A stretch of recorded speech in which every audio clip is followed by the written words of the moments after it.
Welcome back, everyone. Yesterday's session ended on a somewhat lackluster note, so we'll be getting straight into gameplay today. Sorry about yesterday, everyone. I promise it was a one-time thing. That's very good to hear, Joseph, because if you ever do that shit again, I will beat your old ass into a coma. Now, where were we? Ah, yes, I remember. The brainhound snarls, and all 15 of his eyes bear down on the hobbling backs of Wretch and his ward. A voice unlike anything you have ever heard before fills the minds of everyone there on the road. Even the horses shudder in discomfort. It's rough and guttural and grunts out the words it speaks. The burnhead lives. But what's this? More meat? One tainted by metal, one tainted by death. But that one, tender, supple.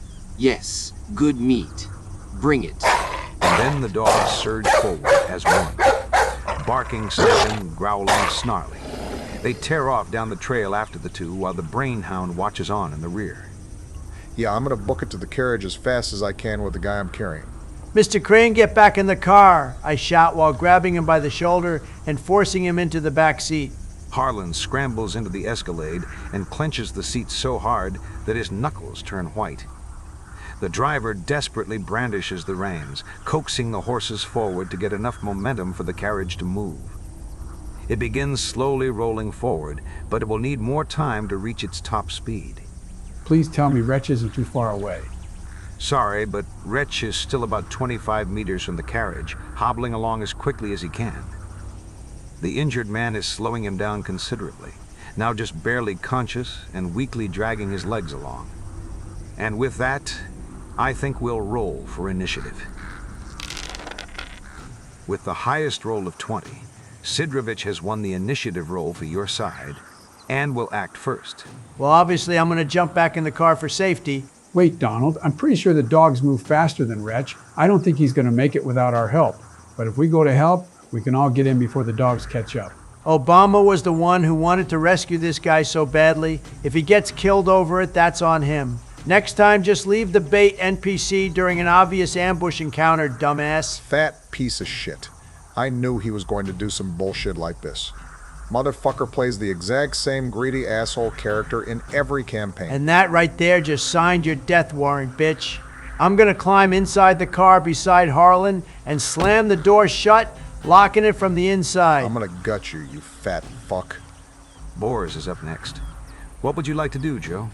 I'm going to rush forward and raise my right arm. The barrel of a laser pistol extends from my wrist that I aim carefully, then fire. A blue laser beam buzzing with energy sweeps across the road to hopefully scatter the pack of dogs. You got laser guns already? That's 10 times better than the junk I have as weapons. I just had good rolls when picking my cybernetics. The other implants I have are even more cracked. All right, Joe. I'll say that half of the dogs are caught in the range of your sweep attack, but keep in mind that after the first target, you need to roll your strikes on the remaining targets with a negative 20 penalty. Narrow miss on that one. I still have more rolls left. I'm bound to get at least one, right?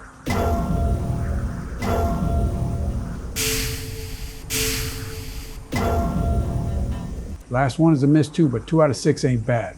The laser cuts through the pack as it sweeps across the road and scatters the feral dogs in every direction, save for 2 unlucky canines that are bisected at the hip as they attempt to dodge.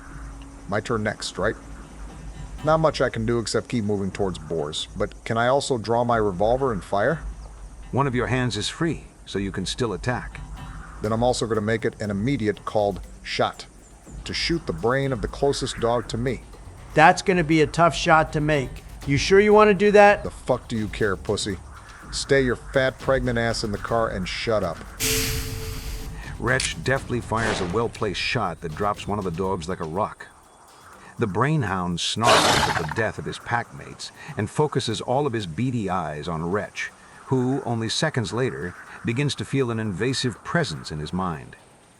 I'll need you to make a Type B hazard check, Barack. I'll be staying inside the carriage to protect Harlan with my shotgun in hand. I should be able to reach Wretch this round, right? I'm going to run up and toss the man's other arm over my shoulder to help Wretch carry him faster. Just a little further, we're almost there. I won't forget this, Boars. Thank you. It's a little early for that, Wretch. Save it for once we get back in that car. I'm going to use my turn to keep us moving, Game Master. Since there's 2 of us carrying this guy now, do we get a bonus to movement? I'll allow you to combine your movement for this round. Doing so will bring you within 10 meters of the carriage. Perfect. I'd also like to make another called shot to shoot a dog in the brain. Your shot goes wild, missing the pack of dogs completely. On their turn, each of the hounds closes even more ground between themselves and the 2 rescuers. There are only a few meters left between you now, and as if determined to stop you dead in your tracks, the brain hound once more unleashes its mental mutations. This time, it's Boars who begins to feel the intrusion. Hold on, Game Master. I actually don't get affected by whatever the brain hound is doing, because I have a mental defense screen cybernetic that blocks those type of mutations completely. So you don't even need to make a hazard check or anything? The defense screen is a brain implant that blocks all mental mutations full stop. And in this case, the brainhound recoils with a shriek of frustration when its attempt to seize Bors's mind fails. Back to me then, right? I think I'm going to use my...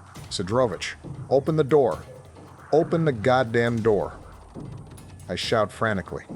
If you open that door, Sidrovich, those monsters will get in here. I give it some thought. Then with a heavy sigh, I decide to unlock the backseat door and push it open. Then I want to stand up on the seats to poke my upper body through the sunroof and fire my shotgun at the pack. The shotgun blast peppers one of the dogs with lead, and it thrashes wildly as it falls to the ground in a puddle of blood.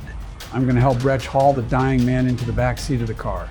Then I'm going to jump in and offer my arm out to Wretch. For a second, I thought you were going to leave us out there. We still have a job to do. I need someone watching my back, and you 2 seem to be able to take care of yourselves. You manage to haul the man into the back seat, where his bloodied form lands in Harlan's lap. He looks mortified down at the partially flayed figure and audibly gags behind his gas mask. I think I'm going to be sick. Just who in the hell do you think you are to bring this stranger into my carriage? Can't you see those little monsters are after him? We don't have time for this right now. On my turn, I jump into the car as well and slam it shut.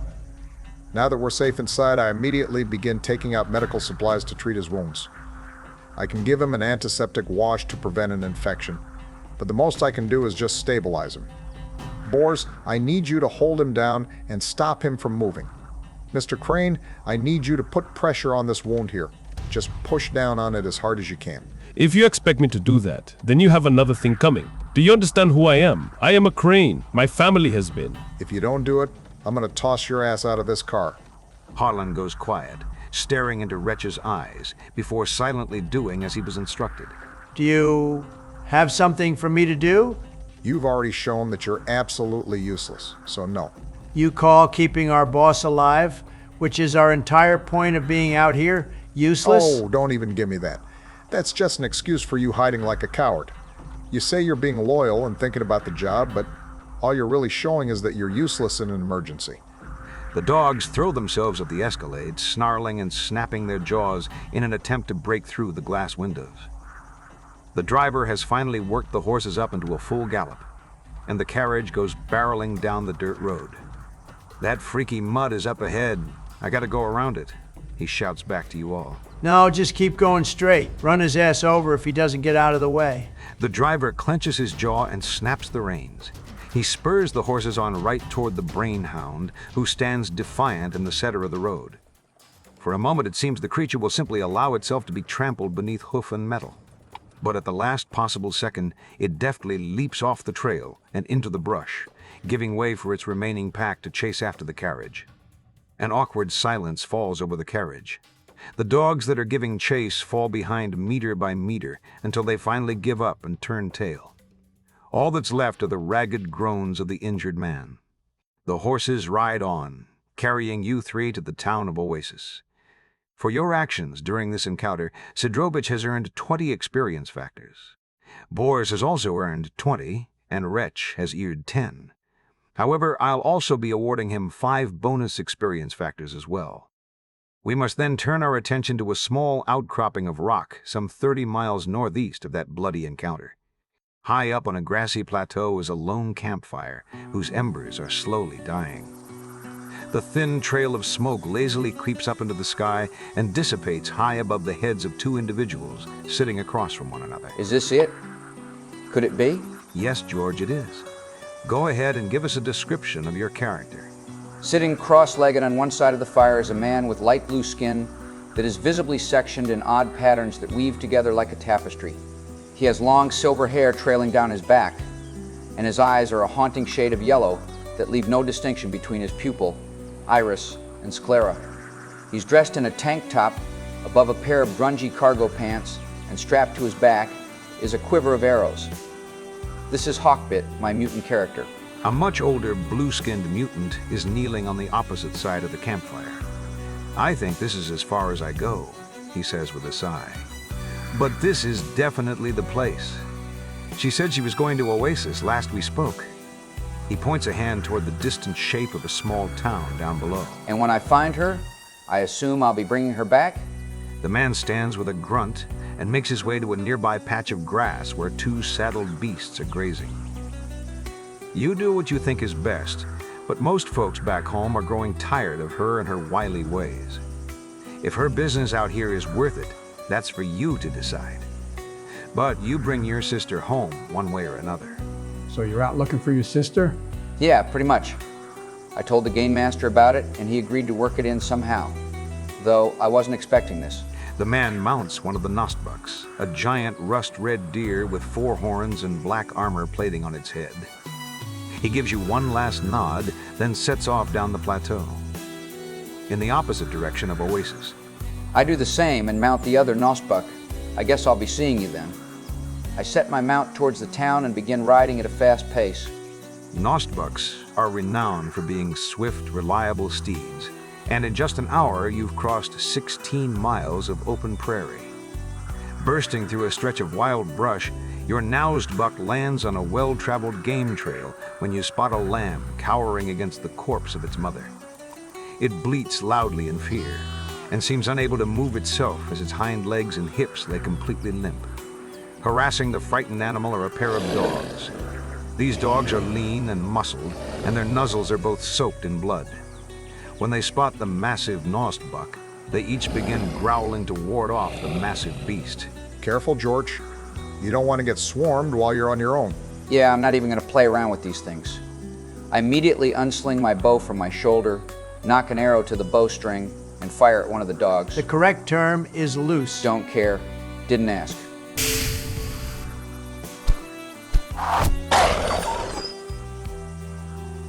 See, I want to do the right thing and help out this lamb, but I'm worried that it's going to try to mind fuck me or something when I do. Is there anything unusual about it in any way? It is just an ordinary lamb. No mutations or alterations, save for a tag pierced through its left ear. I'll bring the Nosbuck close to the corpse and reach down to scoop up the lamb so I can read the tag. Property of Vance Crane, Oasis. So that's what Harlan's uncle does out here. He raises livestock. This is a whole lot of trouble we're going through just for some sheep, though. Just one of these things is probably worth a fortune in the apocalypse. George, you better get your blue ass out of there before Harlan tells us to fuck you up. Okay, I'm gonna tuck the lamb into one of the bags hanging from the saddle and go on my way following the game trail. You ride the trail without ever seeing sign of the 2 dogs that killed the ewe. However, just 1 mile into your journey, you ride up into an open expanse of beautiful pasture with around 3 dozen sheep in it. The animals are scattered all around the pasture, nursing their young and lazily grazing. Only a handful of the sheep are even concerned enough to turn their heads in your direction when you approach. I'm gonna ride around the edge of the pasture and try to find someone to speak to. It doesn't take you long to do so. There's a pure stock man dressed in a pair of overalls driving fence posts into the ground. He's engrossed in his work and doesn't notice you. He just goes on hammering the wooden posts with heavy blows from his hammer. I call out to him, "Hello there, are these your sheep?" The moment he hears your voice, the man nearly jumps out of his skin and ducks for cover, lying flat down on the ground. When he rises back to his feet, it's with a shotgun in hand, aimed right at your head. "Help!" he shouts at the top of his lungs. "Rustlers! We got rustlers! Help!" Ain't that a bitch? Some things never change, huh? The blue man can never catch a break. I throw up one of my hands in surrender and reach for the bag that the lamb is in with the other. Hold up. I'm not a rustler. Look, I'll leave, all right?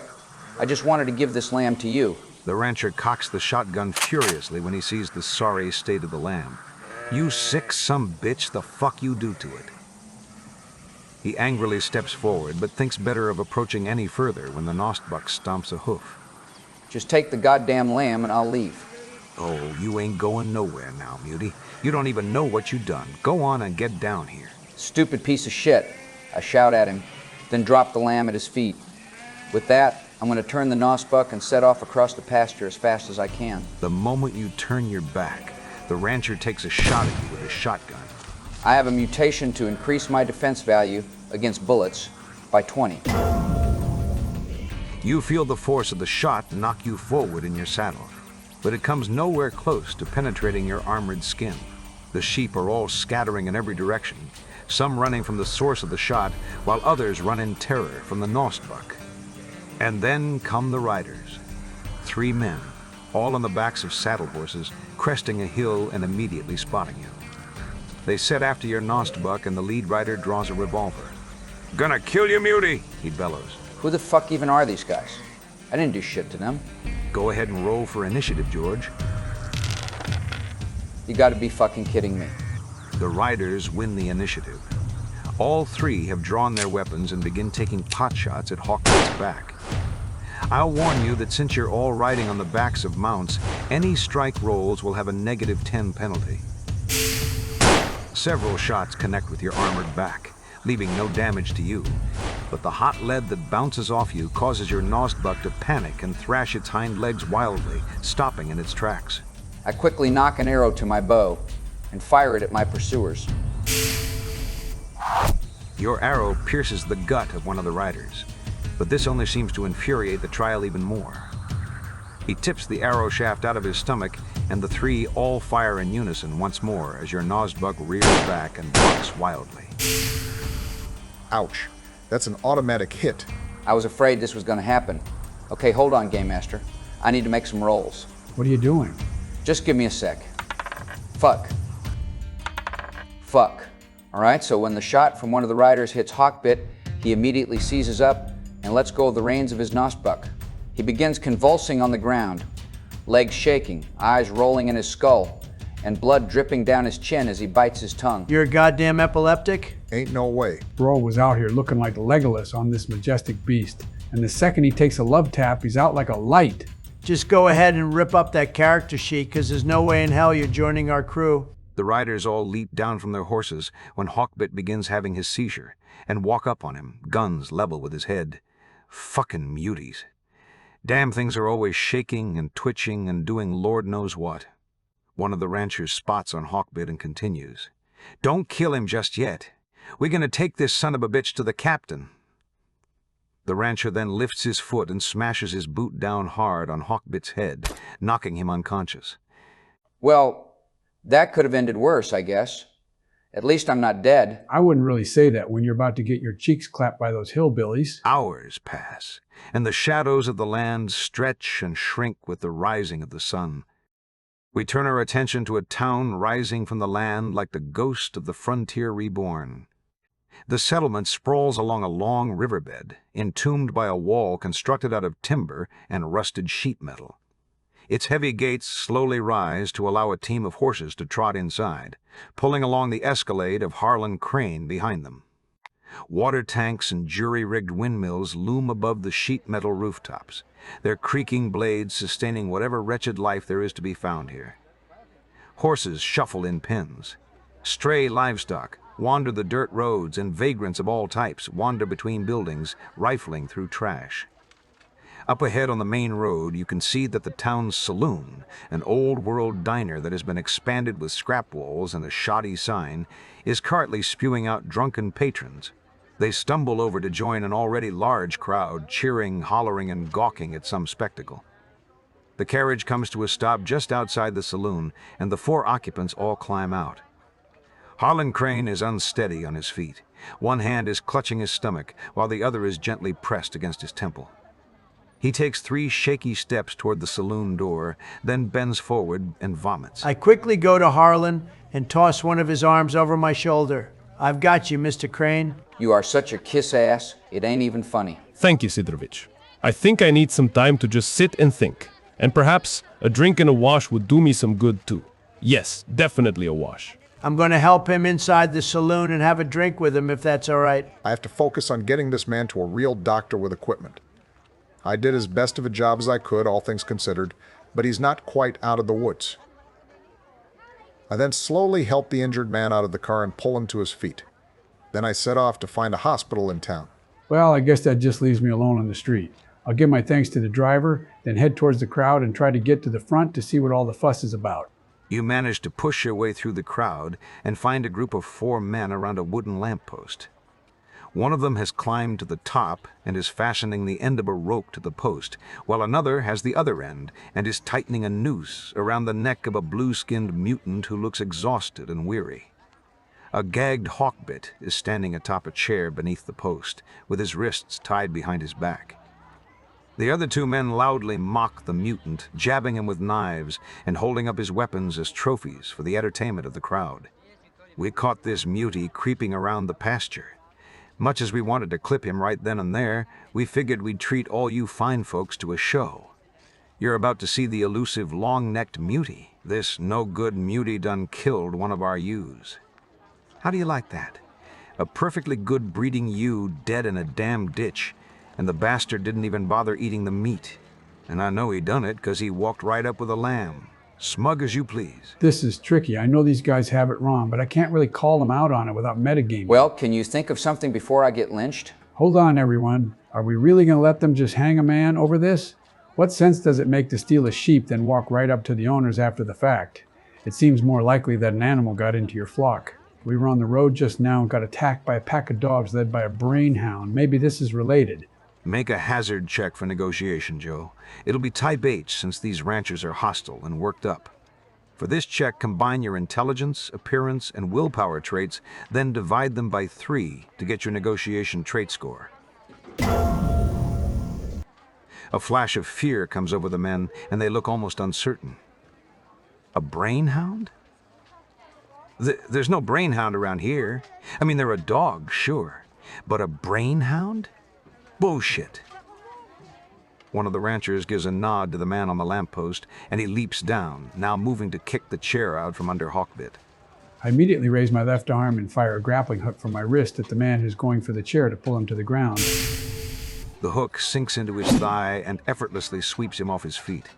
He tumbles down, clutching his bleeding leg as he bellows in pain. The onlookers who gathered to watch the hanging quickly back away to avoid getting caught in whatever conflict is to come. And the 3 remaining thugs all gather to face you. The man in the lead, staring down Boars, inches his hand towards his gun. However, before the weapon is fully drawn and any more violence can occur, a dark-skinned, pure-stock human of average build and steps forward through the crowd. He has a thick black beard, a head of unkempt hair, and cold blue eyes. He's wearing a dusty poncho over a flannel shirt, and without pause he aims an auto pistol at the sky and empties an entire magazine into the air, bringing the entire town to a complete standstill. All right now. Fun's over. I told you to kill the freak, not make a damn spectacle. Behind this man stands 20 ranchers with musket rifles, bayonets, and machetes. The man who drew on Boars steps forward to help up his bleeding friend. He killed one of the ewes. We can't just let that slide.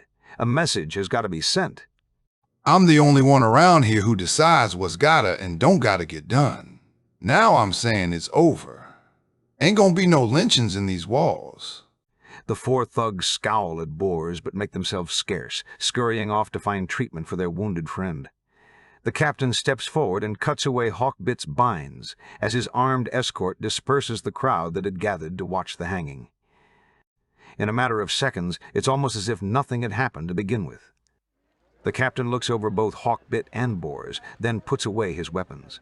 Don't get it twisted, Mutie. You ain't off the hook. Soon as your ass steps past that gate, well, I'm sure you know what's coming. I never touched your sheep. All I did was... Yeah, you were just in the wrong place at the wrong time, right? Can't tell you how many times I heard that one. If any of your men come after him, they'll be dealing with me as well. The captain smirks at Boars, then turns and marches away, whistling for his men to follow along. I sigh and look at Boars with an expression of gratitude. I suppose I owe you a thank you for stepping in for me. Most people wouldn't even think twice about letting a mutant get hanged, but you saved my life. I won't forget that. I reach a hand out towards him in friendship. I'm Hawkbit. What do they call you, old-timer? My designation is B0R5, but you can call me Boars. I'm guessing you're not a local around here, Hawkbit. No. My people live farther up north, but I'm out on my own looking for my sister. She came out this way a few days ago and never came back. I'm a little worried she got the same type of welcome here as I did. I'll help him gather up his belongings that the men had stripped off him. A few others and myself just got into town as well, actually. Lucky break that we showed up when we did. Maybe we can help you search for your sister while we're here? I go quiet for a moment, then smile and say, I'd appreciate that a lot. Thanks, Boris. All right. I think that makes for a good stopping point for today. Everyone is in one place, and we've had a good mix of combat and dialogue. How are you four feeling about the campaign so far? I like it a lot. I'm curious to see how this situation with Harlan is going to play out. Yeah, I'm still not completely sold on the guy. I feel like he's going to backstab us first chance he gets. My introduction was awesome, and I had fun with that combat encounter. I also keep forgetting about that guy me and Obama saved. I wonder if he's going to be important at all. You'll just have to wait and see what story he has to tell. Truth be told, I expected you all to just let him die when danger showed up. In any case, thank you all for coming down here tonight, and I hope you have a good evening.